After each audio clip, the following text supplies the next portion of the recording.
I just got my results back. I am a Nubian. Where are you from?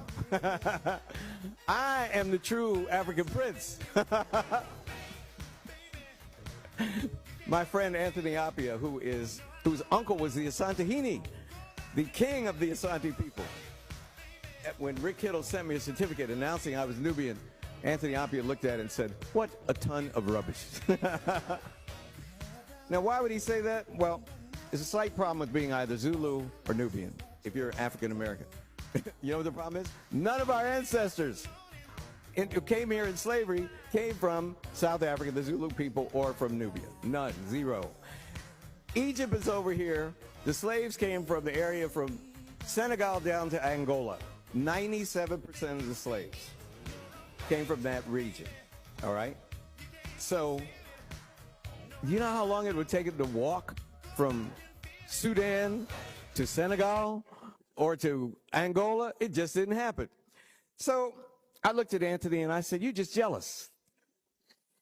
Because I am a Nubian prince." I didn't care. I had it framed. I put it up in my living room so everybody could see that I was from royalty.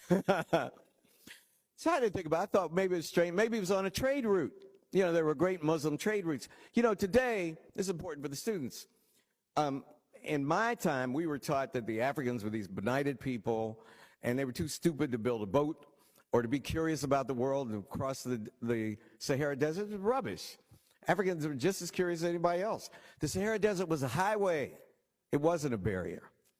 So I thought, well, and there were great trade routes. So I thought maybe my Nubian descendant had come over and ended up being tricked by some white man and ended up in Maryland or Virginia or something. So that was cool. And if I needed an interpretation, believe me, I could have produced one. So, and by the way, you know, the Zulu thing, when Oprah was finally in the first series and we gave her a DNA test, basically the next day she went to South Africa to announce that she was opening what became the Oprah Winfrey Leadership Academy. She was in an auditorium like 75,000 people or something, and she announced that she just had the test and that she was Zulu. So it broke on CNN. I was sitting in my living room minding my own business and said, "Oprah Winfrey's a Zulu." So I called Rick Kittles, and I said, "Rick, did you tell Oprah she was a Zulu?" He goes, "No, man, she made that up herself."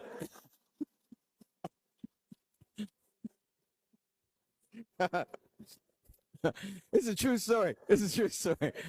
I would lie to make you laugh, but I'm telling you a true story.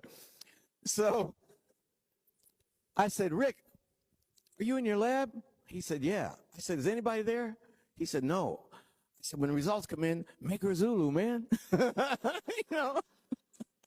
I said, "You back there making it up anyway."